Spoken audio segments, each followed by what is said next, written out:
그 가격을 뭐 억누를 수 있었더라면, 만약에 뭐 JP모건이나 뭐 정부나 누가 뭐 이렇게 억누를 수 있었었다 하면 그거를 이제 할 수 없는 그 임계점이 점점 다가오지 않았을까.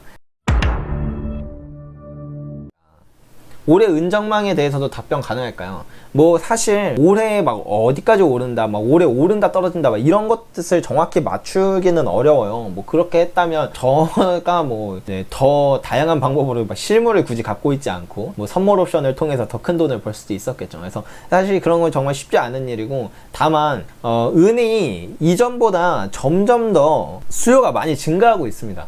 산업적으로 보면 이미 작년에 은 수요 자체도 역사상 최대치를 찍었지만 그 중에서 그거를 가장 크게 끌어올린 게 산업 수요거든요. 그래서 산업 수요가 역사상 최대치를 찍었어요. 5억 2천만 온스였나 그랬는데, 그 산업 수요를 끌어올린 근본적인 핵심은 태양광 발전이었거든요. 근데 올해도 똑같이 태양광 발전이 더욱더 성장함에 따라 올해 또 다시 그 최대치를 더 갱신할 거라고 보여지거든요. 근데 여기에 더불어 최근에 그 러시아가 이렇게 막 가스관 잠그고 막 이러는 것 때문에 유럽 많은 국가들이 진절머리 나서 우리 에너지 독립 더 빨리 해야겠다, 탈탄소 그냥 더 가속화하겠다, 약간 이런 주의로 가고 있어요. 뭐 그런 게 이제 더 불을 붙이는 것도 있어가지고 은에 대한 수요가 정말 더 많이 늘어나게 되는 시점이 올해고, 그리고 작년부터 이제 은의 수요가 공급을 넘어서기 시작했거든요. 이러면은 이제 공급이 부족하기 때문에 점점 그 가격을 뭐 억누를 수 있었더라면, 만약에 뭐 JP모건이나 뭐 정부나 누가 뭐 이렇게 억누를 수 있었었다 하면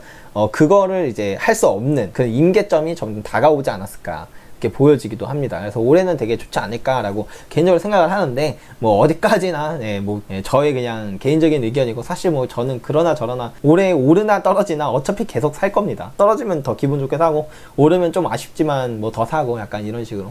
보통 대가들의 투자를 참고하고 투자도 하는데, 레이달리오가 금을 일부 팔고, 그건 뭐 포트 조정이긴 한데 대가들이 금을 산다고 한 소식은 아직 없긴 하네요. 이게 그 금을 이렇게 막 그 공격적으로 포지셔닝하지 않는, 그러니까 대가들이 하지 않는 이유가 또 몇 가지가 있거든요. 투자의 대가들일수록 더 깊은 역사에 대해서 공부를 하고 더 많은 리스크에 대해서 생각을 하잖아요. 우리도 알다시피 이 금의 역사는 참 치열해요.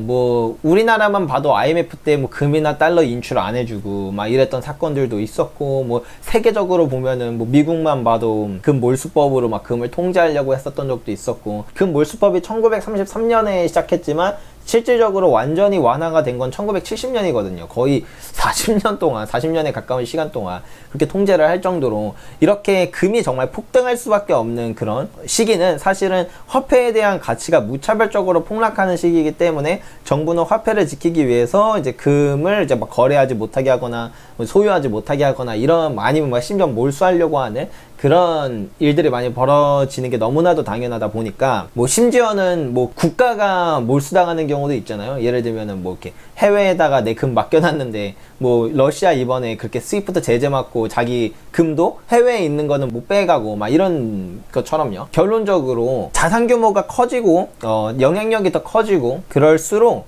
금을 공격적으로 투자하는 게 사실 어렵습니다. 왜냐면 그만큼 리스크가 너무 높아서. 이게 과거 역사를 봐도 금을 공격적으로 베팅해서 수익을 왕창 냈다 하는 사람이 잘 없는 이유가 사실은 그런 것 때문이에요. 왜냐면 헌트 형제도 굳이 은으로 샀던 이유도, 워렌 버핏도 1997년에 금이 아닌 은에 투자했던 이유도 사실 생각해보면 다 그런 이유가 있어서겠죠. 그런 것도 있어서 이제 대가들이 사실은 그 포트폴리오에 어느 정도로 가져가는 거를 좀 보통 유지를 하지, 막 공격적으로 금에 투자하는 경우는 많지는 않습니다. 물론 있긴 있어요. 예를 들면 폴 존슨 이런 사람들 보면은 진짜 거의 금에 약간 몰빵하신 느낌으로다가 지금 막 가고 있는데, 다른 포트폴리오를 보고 추정을 해보면요, 폴 존슨 지금도 금 사나요? 11년도 돈 많이 잃은 걸로 아는데, 지금도 금 열심히 사고 있고, 그때 11년도에 돈 많이 잃고 나서, 그러고 나서 이제 펀드 규모를 확 줄여서 그냥 가족 것만 운영하는 펀드를 운영하고 있거든요.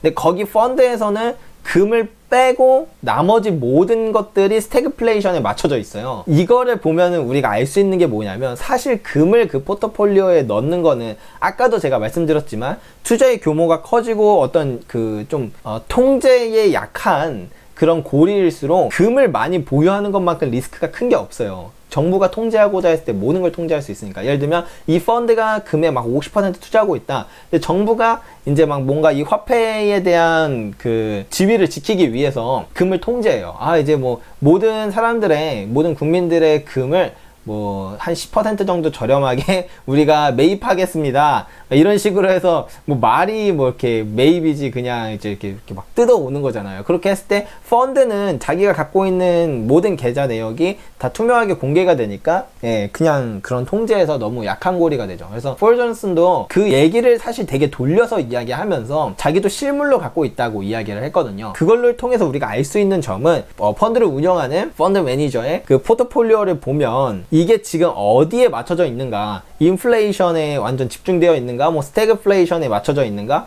이런 것들을 보면 이 사람이 실물 금을 지금 모으고 있는지 아닌지 어느 정도 추정할 수 있다고 생각을 합니다. 그런 의미에서 레이 달리오도 그렇고 이 폴 존슨도 그렇고 참 실물 금을 많이 모아놓지 않았을까 라는 생각이 듭니다. 레인보우님 슈퍼채팅 2만원 감사합니다. 양대리님, 만약 중국이 대만을 침공한다면 경제 상황이 어떻게 될까요? 주식시장은 폭락하고 금과는 상승할까요?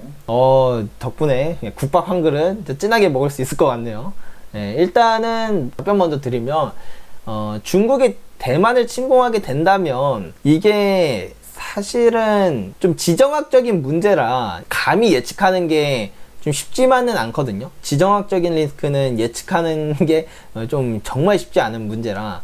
그러나 이렇게 갔을 때 당연히 대만까지는 뭐 미국도 절대 뭐 넘겨주고 싶지 않은 그런 입장 표명을 계속 하고 있죠. 바이든도 막 거의 뭐 선전포고 식으로다가 대만 건들면 우리 군사 개입한다 막 이런 식으로 나가고 있고, 이렇게 가게 된다면 주식시장이 막 폭락까지는 아니에요. 그러니까 진짜 중국이 대만을 침공하게 돼서 세계전쟁으로 나아간다고 치더라도 폭락까지는 아닙니다. 의외로 우리가 잘못 생각하고 있는 게 전쟁 때 가격이 폭락할 거라 생각하지만 사실 전쟁 때 오히려 주가가 오른 경우도 의외로 많아요. 원래 같았으면은 딱히 쓰지도 않을 돈을 전쟁이니까 우리 막 빚까지 끌어서라도 막 이 전쟁을 이기기 위해서 막 돈 다 퍼붓잖아요. 그러니까 그렇게 돈의 유통이 훨씬 빨라지니까 기업들이 막 어마어마한 매출을 내거든요. 물론 그 기업의 대부분이 이제 뭐 좀 그런 전쟁 물자 만드는 기업들이겠지만 뭐 일반 기업들도 진짜 전시 상황에서는 그런 기업으로 변해요. 뭐 포드 자동차 옛날에 막 이런 기업들도 다 바뀌었었으니까. 어쨌든 이런 식으로 가게 되면 오히려 주가 지수가 그 폭락하는 게 되게 미미할 수가 있습니다. 물론 전쟁의 당사자인 대만에서 벌어지기 때문에 대만 증시는 많이 떨어질 수 있어요. 하지만 전쟁이 일어나는 그 국가가 아닌 대부분의 국가에서는 오히려 주가가 생각만큼 떨어지지 않을 수 있고 오히려 더 많이 상승할 수도 있다 라고 볼 수 있습니다. 다만 그런 과정 가운데서 금과 은의 가격도 많이 상승할 수도 있고 안 할 수도 있는데요. 이거에 관련된 영상을 제가 올려드린 바가 있어요. 그 전쟁 나면 금값이 어떻게 될까에 대해서 제가 올려드린 게 있거든요. 한국전쟁 때 보시면 우리나라에서 그렇게 막 미국이랑 소련이랑 우리나라 안에서 뒤지게 싸웠잖아요. 근데 주식시장을 보면 미국 주식은 추세대로 잘 올랐어요. 막 전쟁이라고 떨어지지 않았죠. 그리고 금 같은 경우를 봐도 뭐 한국전쟁 때 이제 금 가격도 보면은 그냥 기존의 추세대로 그냥 하락합니다. 이 전쟁이 나니까 위험 회피 성향을 띠면서 살짝 오르는 경향이 있지만 결국은 그냥 자기 추세대로 갑니다. 걸프전 때도 마찬가지고요. 걸프전 때도 자기 추세대로 그냥 이렇게 직전에는 살짝 오르는 모습이 있었지만 추세대로 떨어졌다. 근데 얘가 세계대전으로 퍼지면 어떻게 되냐면, 요약을 해서 보여드리면 세계대전일 때는 대출을 막 끌어서라도 막 전쟁을 하다 보니까 전 세계적으로 화폐 가치가 막 폭락을 해요. 그래가지고 금 가격 같은 경우에는 이게 세계대전일 경우에는 금 가격이 50배에서 100배 이상 금의 가치가 상승할 수 있다 라고 볼 수 있기 때문에 전쟁이 국지전일지 아니면 세계대전일지에 대해서 참 어렵기 때문에 세계대전으로 퍼진다고 한다면 금 가격이 정말 미친듯이 폭등할 수 있고, 그게 아니라고 한다면 국제전이라고 한다면 금이나 주식시장은 사실 크게 영향을 받지는 않는다, 이렇게 생각하시면 될 것 같습니다. 양배리님 투자하시는 금강주나 은강주 있으신가요? 물론 투자한 게 있긴 있어요. 은광주 거의 옛날에 한 1000배가 올랐었던, 1000%가 아니고 가격이 1000배가 올랐었던 그 은광주에 넣어놓긴 했는데 제 전체 자산의 한 1%? 2% 정도 됩니다. 그러니까 애초에 많이 담질 않았어요. 왜냐면 그렇게 극적인 상승을 한다는 건 그만큼 지가 아주 위태위태한 회사라는 반증이거든요. 그러니까 사람들이 그래, 쟤 저렇게 될 줄 알았어. 맨날 10등 하던 애가 1등 하면은, 와, 근데 대단하다 생각을 해도 막 깜짝 놀라는 정도는 아니잖아요. 근데 전교 꼴찌가 전교 1등을 해버리면, 전교 1등까지는 아니다. 전교 꼴찌가 전교 한 100등만 가도 와 이러잖아요. 막 진짜 막 기립박수 칠 정도로 너무 깜짝 놀래잖아요. 약간 이런 느낌으로다가 이 가격의 상승 그 폭이 크다는 건 그만큼 지금 상태가 매우 위태위태하다는 뜻이기 때문에 이은 파산에 대한 리스크가 있어서 비중을 아주 적게 담는 게 좋습니다. 그래서 저는 보통 5% 미만을 담는 게 좋다고 생각을 해요. 그래서 저는 2%, 한 1, 2% 정도 되는데 대충 2%를 담으면 뭐가 좋냐면 그냥 예를 드는 거예요. 금 가격이 한 5배가 올랐어요.